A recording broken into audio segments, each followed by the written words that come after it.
Друзья, мы с вами находимся на завершающей стадии форума, федерального форума «Цифровой алмаз», который проходит в городе Якутске с 23-24 ноября.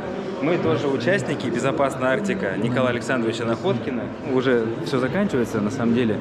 Здесь представлены различные инновационные технологии, которые в дальнейшем планируется внедряться в нашу экономику. Здесь мы также представляем наш фильм, который уже получил прокатное удостоверение.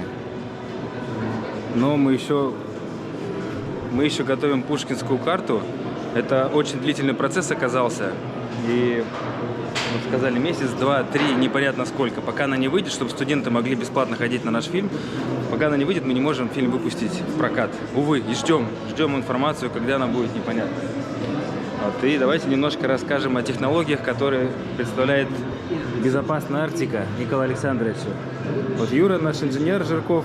Ну, мы участвуем в этой выставке с целью совершенствовать систему оповещения и информирования населения о чрезвычайных ситуациях в Якутии. Для чего разработали несколько моделей коротковолновых радиостанций, носимые, стационарные, автомобильные и еще такая радиостанция, как «Зимовье». Вот пока остановимся на ней. Эта радиостанция у нас предназначена для размещения, допустим, на зимниках в избушках. И упор мы, главное, делаем на простоту и надежность эксплуатации.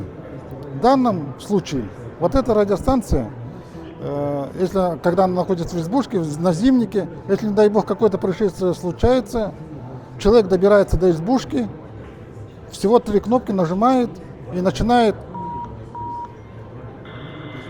делать сообщение, которое должно приняться на радиостанция, которая размещена в ЕДДС, в районном УЛУСе.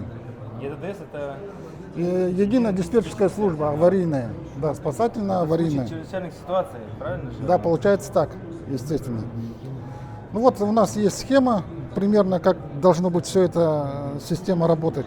В ЕДДС в районном центре находится стационарная радиостанция базовая. Несколько радиостанций могут быть размещены на автомобилях и носимые радиостанции, которые находятся у людей, физических лиц, у рыбаков, геологов, охотников, оленеводов. Завтра мы попробуем начать испытания с крайней точки, докуда можно доехать в Намском УЛУСе, с Булуса, и до Владимировки по спасательным маякам. В комплекте этих маяков обычно бывает 5-6 штук. В случае происшествия, то есть пропажи человека, человек заблудился или что ли, приблизительно район, где он пропал, выезжает спасатель, человек на вездеходе либо на квадроцикле и размещает данные маяки на расстоянии 2-3 километров друг от друга. При размещении их активирует, и маяк начинает автоматически каждые 5-10 минут издавать очень громкие звуки. Человек, который заблудился, слышит, подходит к нему, и обычно тут будет записка. Нажмите кнопку, ждите, помощь скоро прибудет.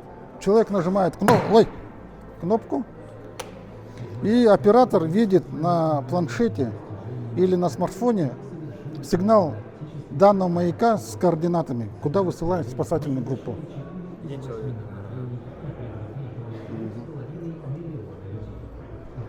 Пока так. Хотел еще кое-что вам показать. То, что касается непосредственно развития вообще страны, арктических территорий. Это вот ее интернет-обеспечение. Здесь даже есть наш остров Бенет, куда мы ходили, кто не знает. Вот, получается, от Нижнеянска мы шли вдоль островов и дошли вот до сюда. Меня зовут Александр, являюсь руководителем отдела развития сети компании Arctic Telecom. Презентую вам проект. Наш проект называется «Синергия Арктики». Это проект строительства сети волоконно-оптических линий связи по территории Республики Саха-Якутия с подключением труднодоступных и арктических районных центров нашей республики. Планируется построить порядка 7000 километров ВОЛС, подключить 86 населенных пунктов. Таким образом, мы охватим 72 тысячи человек высокоскоростным доступом в интернет. Мы сейчас уже начинаем проект по подключению Жиганска, и к концу года мы планируем его запустить. То есть Жиганский уже к концу года будет быстрый скоростной интернет. Вот, до конца 2026 года. Да, 3 года. Нам потребуется 3 года на реализацию всего проекта. Основные направления это в сторону Батагая, да, мы видим вот Батагай, через Усть-Куйгу доходим до Тикси. Тикси станет таким узлом магистральным, да, где сойдутся, получается, наземные линии связи, да, и строящийся уже сейчас подводный Волс, Полярный экспресс. Следующее направление это в сторону Колымы, Колымскую группу Лусов, мы дойдем до Черского, вот Черский. И здесь с Черского мы сможем дойти до Билибина, до Певека, это уже Чукотский автономный округ, и соединиться с Чукотским автономным округом. 5-я ветка. Таким образом, да, Якутия будет иметь выходы к магистральным сетям связи подводным, к наземным через сторону Нерюнгри. Мы сможем подключиться через Магадан, тут уже тоже к подводному Волсу. Сможем подключить населенные пункты Хабаровского края северного. Тут нету наземных линий связи, да. Также в планах Иркутская область и даже Красноярский край. То есть проект очень масштабный, и он даже не в масштабах республики, а всего Дальнего Востока. Ну, привет. Хозяева дома. Ну, наконец у нас день испытаний сегодня. Прокатимся за город до Владимировки. Пока приехали к Николаю Александровичу. Сейчас возьмем рации, дрова с ребятами и поедем. Сегодня мы продолжаем испытания коротковолновых раций. Одна группа вместе со связистами МЧС выехала в Намский Улус до поселка Булус. Там, где будет поисково-спасательный отряд службы спасения Якутии. Ну, проверим прохождение связи и передачи текстовой информации с рации на мобильные телефоны. Вторая группа у нас будет базироваться в районе Владимировки и принимать и передавать информацию.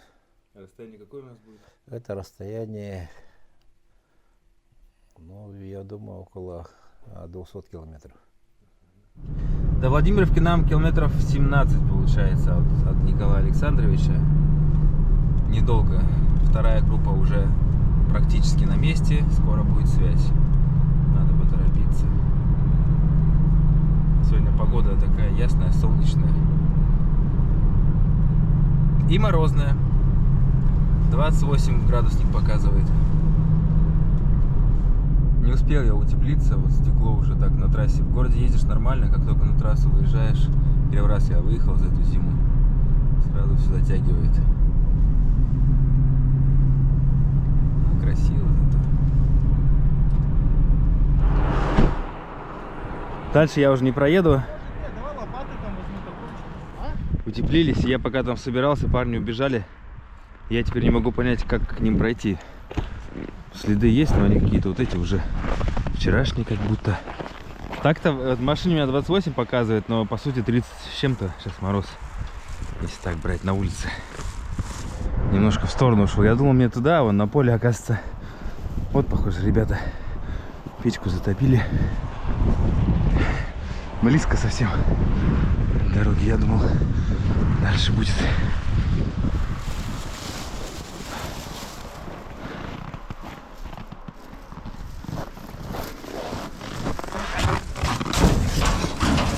Идут? И снова здравствуйте. А я ушел в другое место. Как ушел? Я по следам другим пошел.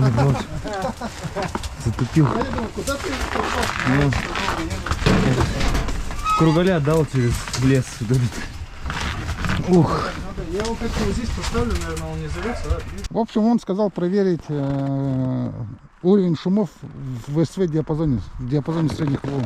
То есть все шумы, в принципе, если они там есть, уровень этих шумов, то понятно, какая тут вообще шумовая обстановка находится. Это обычное радио, ты им проверяешь? Да. Вот начало.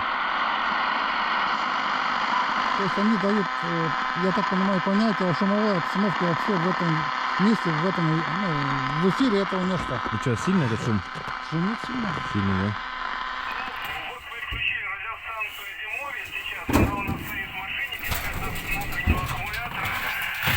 Я принимаю тебя на пятерку, девятку, очень громко.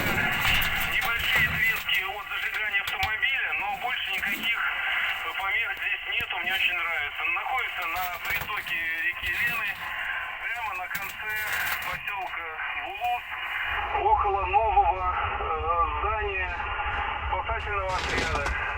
Растянули антенну, конечно, холодно, но все сделали, все в порядке, на премии. Все, вас прекрасно понял. Принимаю вас хорошо, 5-9, все хорошо, и что-то его слышно. Так, ну ладно, вот чего хотел узнать. А вот мы и вернулись. Привет, привет. Идем, отчитываемся и по домам. Кстати, эту рацию долину с настроенными частотами здесь вставляют, да? Он же вроде хотел, говорит, в Болгане может поставить. Или что ли? Да, ну оставь, Ага, донесу. оставь, мы здесь контрольные это сделаем. Те, которые Такой же настроены. пункт, да, чтобы там сопли не морозить. Угу. Ну хорошо, это достаточно четко слышно. Ну, вообще четко слышу. Ну, как по телефону говоришь. Да. Мы хотели понять, насколько мало помех в этой местности, что можно работать. Я чувствую, что вот, ну, третий канал, когда работает, там, если на одной частоте работаешь, то очень четко, и можно вот эту, ну, базу развивать. А там, где они были, там спасательный пункт будет МЧС, да? Да. Я так понял. Строится. Да, да. Это как съезд на Зимник на Лену. Да, туда. да, да. Ага. Прямо там последний дом от деревни. И они прям оттуда сейчас как раз Да. и проверяли сигнал. А, все понятно. А поэтому у них тоже чисто получается. Ну и предпосылки очень хорошие. Потому что там на подхвате будут спасатели. А за этим поселком там уже идет Зимник по Лене. Лена широкая, там до 10 километров, наверное, там ширина. И ветер там гуляет со страшной силой. И летом штормит, и зимой переметает. Поэтому то, что на связи будут спасатели, это спасет, наверное, жизни людей. Там надо будет статистику провести еще. На каждую эту звездочку рисовать, что ли. Да? Ну все, видите, в каком деле поучаствовали. Отлично. Всем спасибо за участие. До новых встреч.